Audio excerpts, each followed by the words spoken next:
शुले साहिबा बहुत मेहरबान निकली, अपना काम छोड़कर हमें वक्त दिया। शायद हम उनके खास क्लाइंट हैं बारान।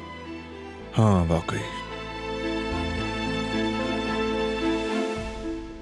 तुमने पहले कभी उनके साथ काम किया था? नहीं, मगर सुना है अवार्ड्स भी मिले उनको। हाकान ने बहुत तारीफ की थी। तो अवार्ड्स भी मिले हैं। जबरदस्त, खूबसूरत भी, कामयाब भी। कितने साल से आर्किटेक्ट है वो? मालूम नहीं। एज क्या है? तुम ये सोचकर पूछ रही हो कि काम नहीं संभाल पाएगी?